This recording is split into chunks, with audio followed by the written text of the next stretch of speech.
Evening बच्चों।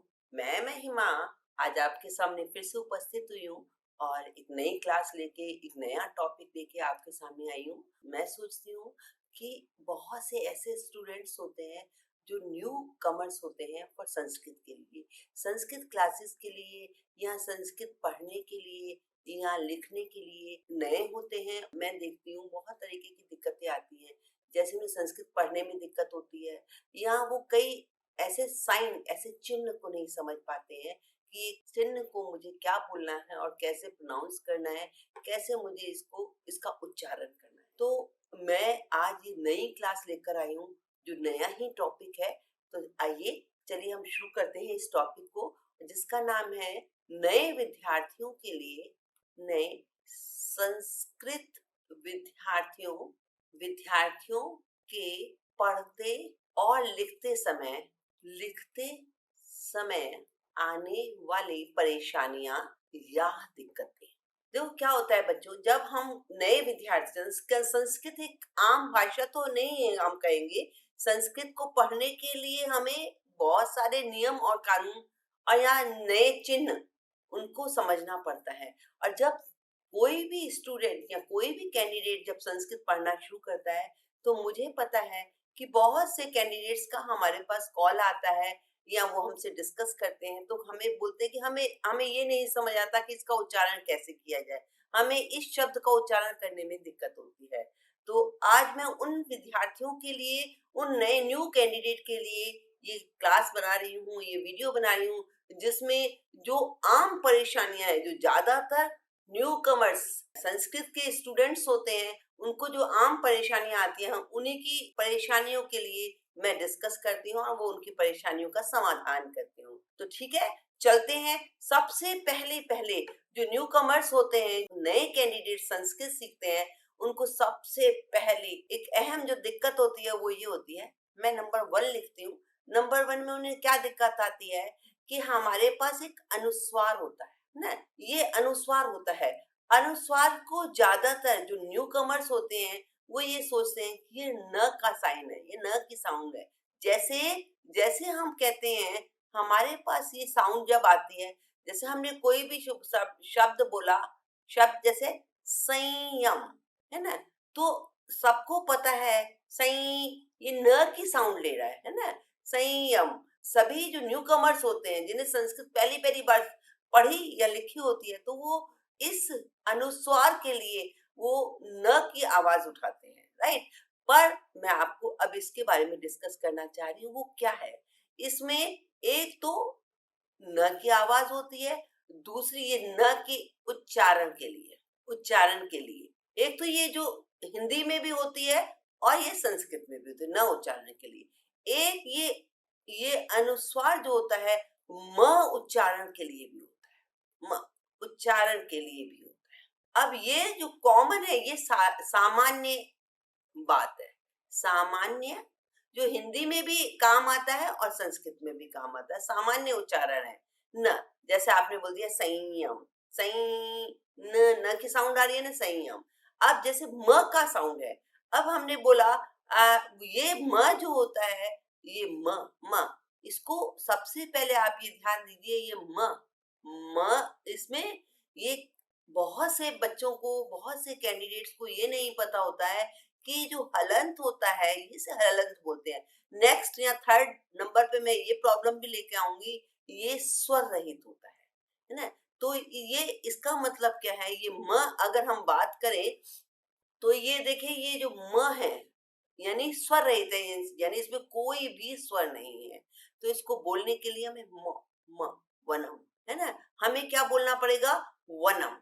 अब ये जो वनम, अब आपने देखा, जो हम ये म का उच्चारण कर रहे हैं, वो हमेशा शब्द के अंत में आता है, वनम, लेखम।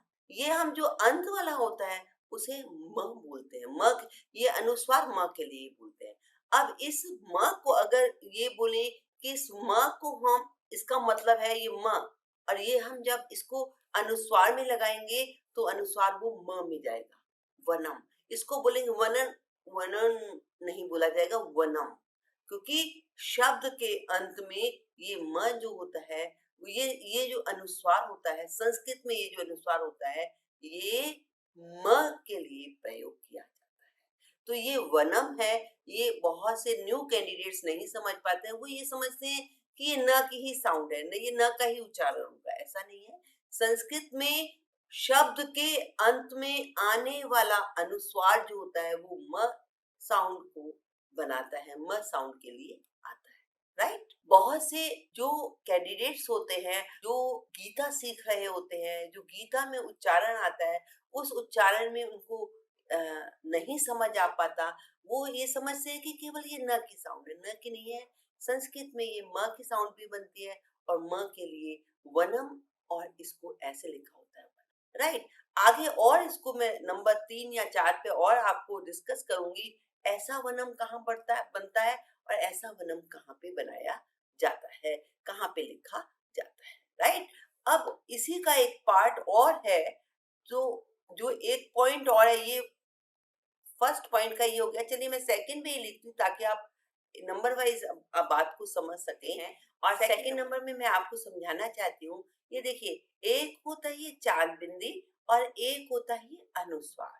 दोनों में क्या फर्क होता है, ये देखिए, मैंने यहाँ पर जाएंगे में मैंने यहाँ पर अनुस्वार लगाया है और जाऊंगा में मैंने यहाँ पर चांद बिंदी लगाई है। ये दोनों का फर्क बच्चे नहीं समझ पाते हैं। बच्चे बच्चे ज्यादातर क्या करते हैं, या कैंडिडेट कोई भी, बहुत कैंडिडेट्स ऐसे होते हैं तो बात को नहीं समझ पाते। वो कहते हैं हमारी जो मर्जी आती है, मतलब हम अंदाज से लगा लेते हैं, कभी हम ए लगा लेते हैं, कभी हम वो चांद बिंदी लगा लेते हैं। ये नहीं बच्चों, इसकी एक साउंड होती है, साउंड से हम उसको कैच करते हैं, पकड़ते हैं। अब जैसे अगर सपोज बोलते हैं चाहेंगे, ए, आप ये देखिए, मेरे साथ बोल के देखिए, ए में क्या होता है, हमारी जो वायु है वो वो हमारे मुंह के अंदर जा रही है, अंदर तक जाएगी, जा अंदर की तरफ आवाज जा रही है, अंदर की तरफ साउंड जाती है, वायु जाती है, वो बिंदी लगाते हैं उसमें, यानी अनुस्वार लगाते, राइट? और जाऊंगा, आप देखिए, सारी वायु जो है हमारी बाहर के साइड आ रही है, हमारी अंदर, मुंह के अंदर नहीं जा रही है। हमारी सारी वायु जो है, वो आवाज जो है वो बाहर की तरफ आ रही, जाऊंगा, जाऊंगा। तो जहाँ पे वायु बाहर की तरफ आए वहां चांद बिंदी लगेगी, और जहाँ पे वायु अंदर की तरफ जाए, बोलते समय, उच्चारण करते समय अंदर की तरफ जाए, वहां पे हम क्या लगाते हैं, अनुस्वार लगाएंगे, राइट? तो आपको दोनों बातें समझ आ गई होंगी, चांद बिंदी कहाँ लगाई जाती है और अनुस्वार कहाँ पे लगाया जाता है। अब मैं आपको एक दो और उदाहरण देके समझा रही हूँ, जैसे ऊंट, ऊंट में क्या होता है, चांद बिंदी लगती है। क्यों? आप देखो, फेस, मुंह पर आवाज उच्चारण करो, और उच्चारण करके पता चल रहा है कि हमारी वायु जो है बाहर की तरफ आ रही है, ऊ, ऊ, ऊंट। और ये जो है, जाऊंगा, खाऊंगा, पीऊंगा, ये सब जो हमारी साउंड, आवाज जो है बाहर की तरफ आएगी, या उच्चारण करते समय वायु बाहर की तरफ आएगी, तो हम उसे क्या करेंगे, उसे चांद बिंदी लगाएंगे, और जहां पर हमारे ए की आवाज जो है अंदर की तरफ खिंचती है, वहां पे हम क्या लगाते हैं, अनुस्वार, राइट? तो दो आपने देखे, हमारे ये दो दो पॉइंट हमने आपको समझाए। अब इसके बाद हम तीसरे पॉइंट पे चलते हैं। तीसरी आती है हमारे पास परेशानी या दिक्कत आती है, वो आती है हलंत की। अब हलंत हमारा कैसे होता है, जिसे हम तिरछी रेखा बोलते हैं, इसे तिरछी रेखा भी बोला जाता है। तिरछी रेखा बोला क्या जाता है, हम बच्चों को सिखाने के लिए बताते हैं कि ये तिरछी रेखा है, शब्द के अक्षर के नीचे तिरछी रेखा लगाना। बच्चे, ये घरेलू भाषा है, इसको हम बच्चों को सिखाने के लिए, छोटे छोटे जो 5th 6th 7th क्लास के बच्चे होते हैं, उनको सिखाने के लिए बताया जाता है कि हम शब्द के नीचे तिरछी रेखा लगा रहे हैं। जैसे हम बहुत कहते हैं, आपका आपका कोई भी तिरछी रेखा रेखा लगाइए, और आप देखिए, जैसे आपने म में तिरछी रेखा लगाई, ये तिरछी रेखा है बच्चे, थोड़ा सा हमने सीधी लगा दी है। अब ये तिरछी रेखा को बोलते समय, जब हम इसे बोलते हैं, तो तिरछी रेखा को बोलते समय, इसका मतलब, कोई भी तिरछी रेखा लगी हुई है, तो अक्षर या वर्ण के अक्षर जो है हमारा, वो स्वर रहित है। इसका मतलब क्या है, स्वर रहित का मतलब ये है कि इसमें, इस म में कोई भी स्वर नहीं लगा हुआ है, अगर हम इसकी बात करें तो इसमें अ लगा हुआ है, तो हम इसको बोलेंगे म, म। और अगर हम इसको इसको स्वर रहित कर देते हैं, यानी नीचे तिरछा रेखा लगा देते हैं, तो इसका मतलब है कि इसमें कोई भी स्वर नहीं लगा हुआ है। तो जब कोई भी स्वर नहीं लगा होता है, तो इसकी साउंड जो होती है वो धीरे हो जाती है, म ये साउंड हो जाती है, जैसे वनम, राइट।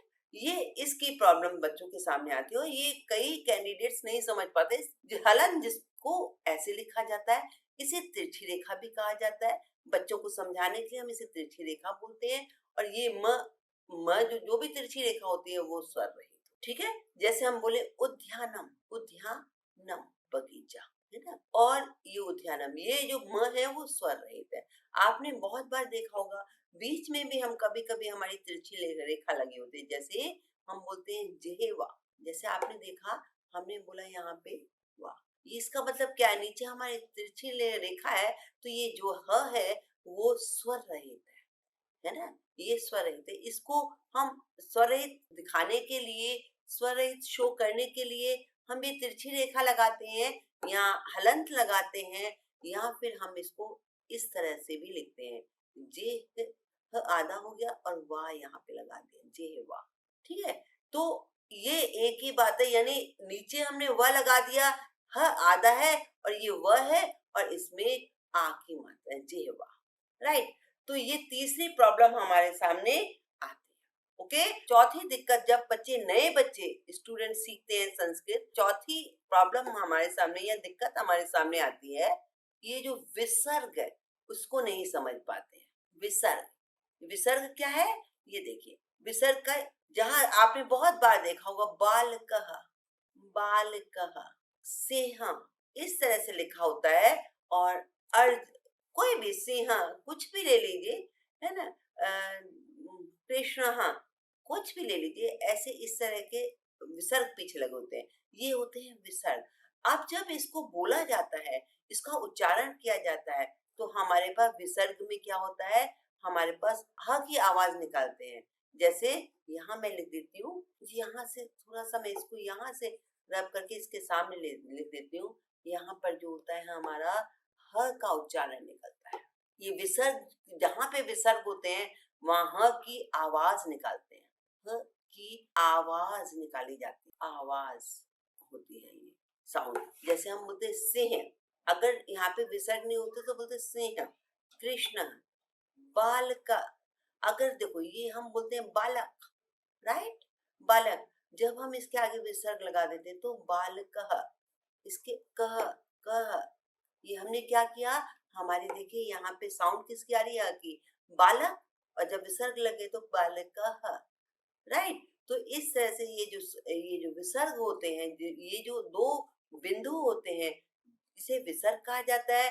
और जब हम इस बिंदु की आवाज, जब बिंदु को हम साउंड में बोलते हैं, उच्चारण करते हैं, तो हमारे पास ह की आवाज आती है, राइट। तो आगे चलते हैं, फिफ्थ नंबर गलती पे, दिक्कत पे आ रहे हैं, जहाँ बहुत से बच्चों को परेशानी या कैंडिडेट को परेशानी होती है।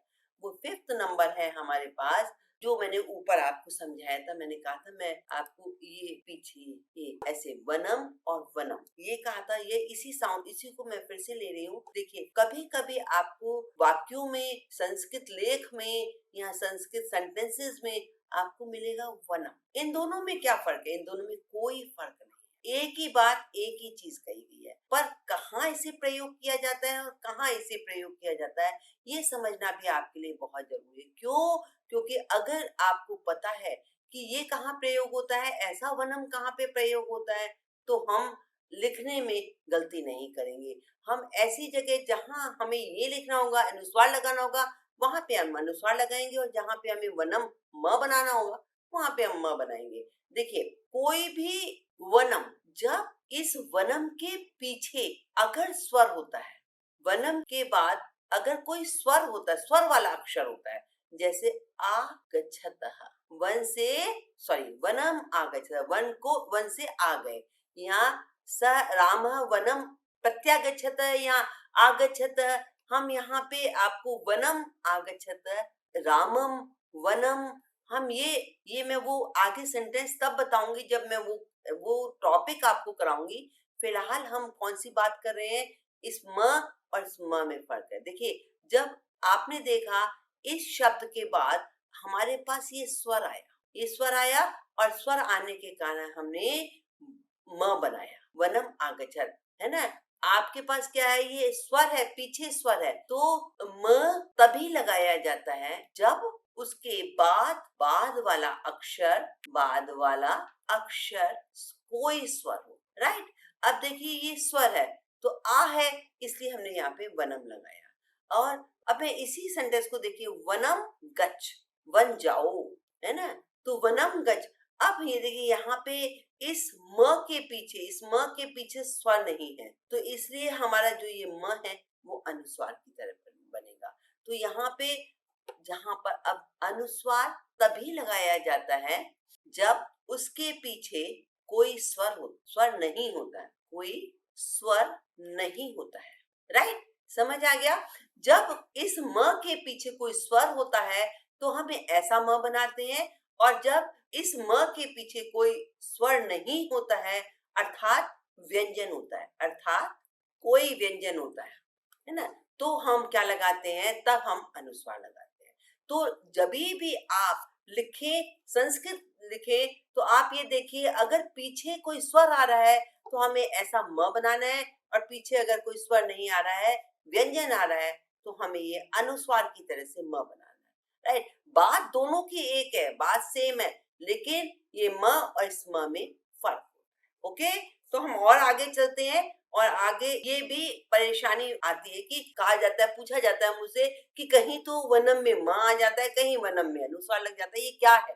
तो ये वही फर्क है। पीछे देखें, ये स्वर है तो म बनेगा, और स्वर नहीं है तो व्यंजन है तो अनुस्वार बनेगा, राइट? तो आगे चलते हैं, हम 6 नंबर पर चलते हैं, और 6 नंबर पर हमारे पास कौन सी परेशानी आती है सामने? हम जो देखते हैं वो हमारे पास आती है, जैसे एक उदाहरण है, ओम, ओम।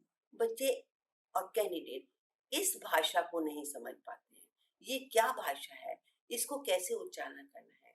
बच्चे, ये गुरु होता है, ये गुरु, इसको, ये गुरु का साइन है, और इस गुरु के साइन को, और लघु और गुरु होता है, ये गुरु के साइन को, ये जहाँ पे लगा होता है उससे पहले वाले अक्षर को हमें लंबा खींचना होता है, लंबे दूर तक ले जाना होता है।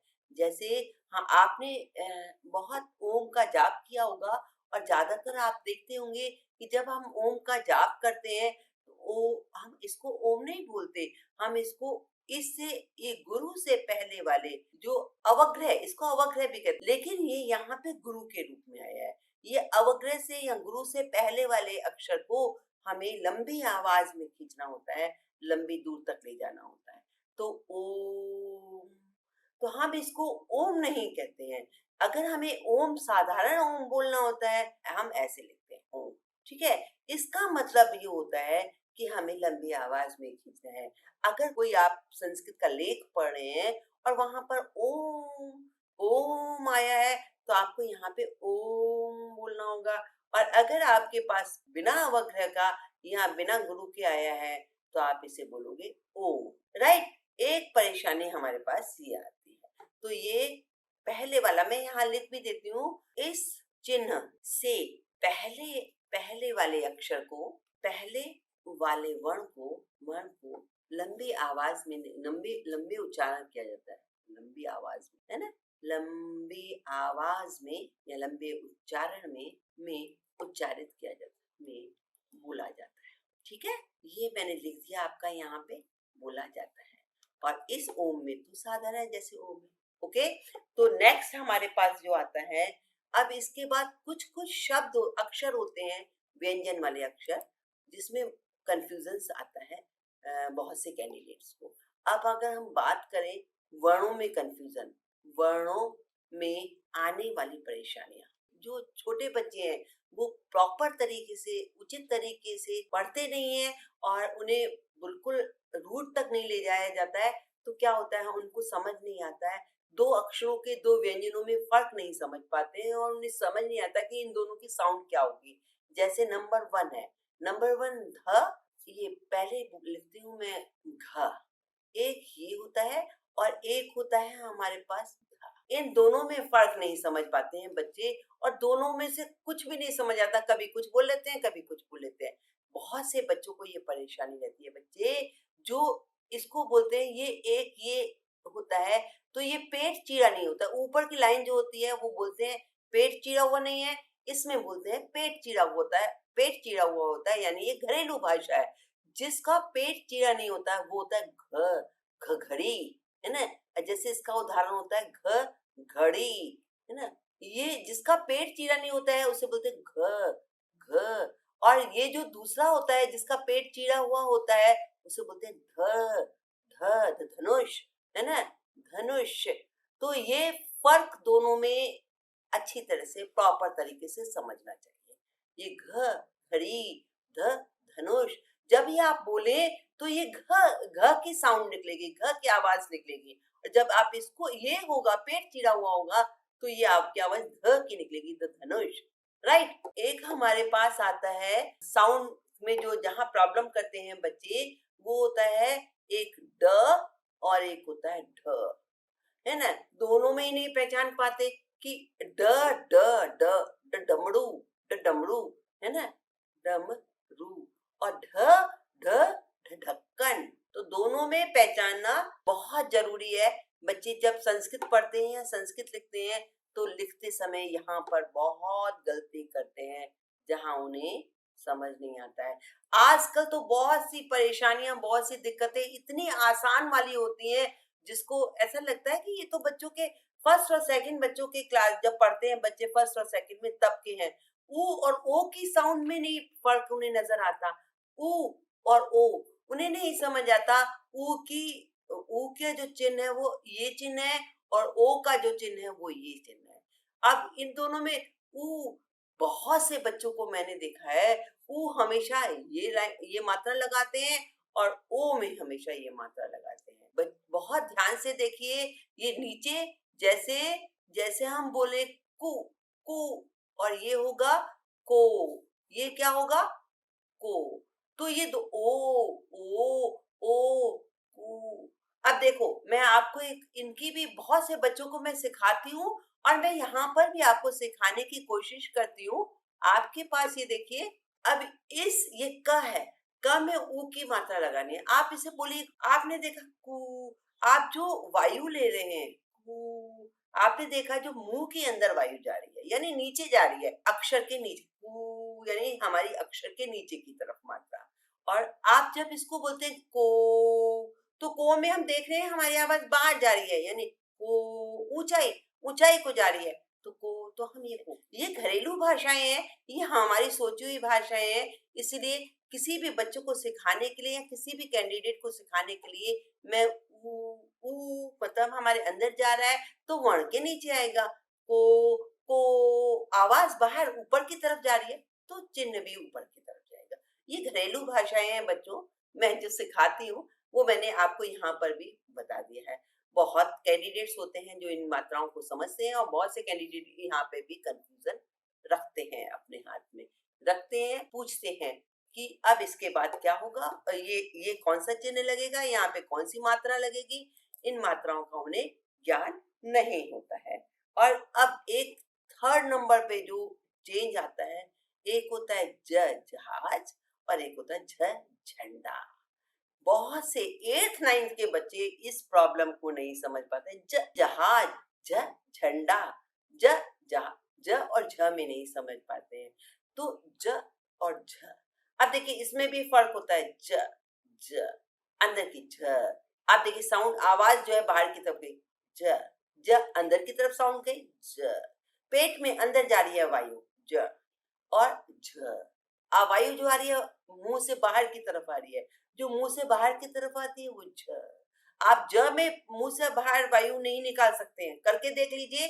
आपकी वायु जो है वो अंदर की तरफ ही जाएगी। ज सब पेट के अंदर गई वायु और झ पेट के बाहर गई आवाज।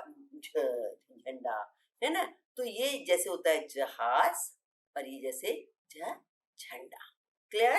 तो ये हमारे पास जो परेशानियां होती हैं, ये ऐसे-ऐसे बहुत से अक्षर की, बहुत से वर्णों की परेशानियां आती हैं। तो ये सामान्य रूप से सामान्य संस्कृत सीखते समय बच्चों को हम देखते हैं कि हमें परेशानियों का सामना करते हैं बच्चे। तो मैंने आपको आज ऐसी बातें सिखाई हैं जो बिल्कुल कॉमन है, जो बच्चे ज़्यादातर मुझसे पूछते हैं, या जब वो कोई भी क्लास लेते हैं मेरे पास आकर, तो ये क्वेश्चंस मेरे सामने पुट कर रखते हैं, क्योंकि मैं देखती हूँ और बहुत से बच्चे होते हैं उनको झिझक होती है, शर्म आती है, वो अपने पेरेंट्स तक से नहीं पूछ पाते हैं। और कई बारी आज सारा माहौल जो है हमारा इंग्लिश का है, कॉन्वेंट बच्चों का है, इंग्लिश में पढ़ाइयाँ हो रही हैं, तो बहुत से पेरेंट्स को भी इन बातों का वहाँ जहाँ ज्ञान होता है, समझ कर लेते हैं, लेकिन वो समझा नहीं पाते हैं। मैंने ये क्लास आज आपकी इसी के लिए ली है कि जो छोटे-छोटे बच्चों को, जो 5th के, 6th के या नए विद्यार्थी होते हैं, जिन्हें संस्कृत सीखनी होती है, उन बच्चों को ये परेशानियाँ आती हैं। तो आपने देखा, मैंने छोटी-छोटी परेशानियों का आपके साथ ज़िक्र किया है, आपको समझाया है, तो आप उनको समझ गए होंगे, मैं समझती हूँ। और अगर यहाँ पर भी कहीं आपको प्रॉब्लम, कहीं आपको डाउट्स आ रहे हैं, तो आप कमेंट बॉक्स पे जाइए, वहाँ पे अपने कमेंट्स लिखिए। मैं आपके कमेंट्स ज़रूर डिस्कस करके ज़रूर आपको आंसर दूँगी। आपको हर जगह मैं आपके साथ हूँ। आप अगर एक बार मेरे को फ़ोन करके पूछेंगे, तो भी मैं आपको आंसर दूँगी। तो इसलिए आप मेरी क्लासेस देखिए और अपने डाउट्स मेरे तक लेके आइए। जब आप मेरे पास डाउट्स लेके आएँगे ना, तो मुझे ऐसा लगेगा कि आप असल में, सही में आप इस क्लासेस को अच्छी तरह से पढ़ रहे हैं और समझ रहे हैं, राइट? तो मैं ये क्लास यहीं पर क्लोज़ करती हूँ, बंद करती हूँ, और नई क्लास लेके मैं तुरंत बहुत जल्दी आऊँगी। तब तक के लिए good bye. Okay, bye bye बेटे।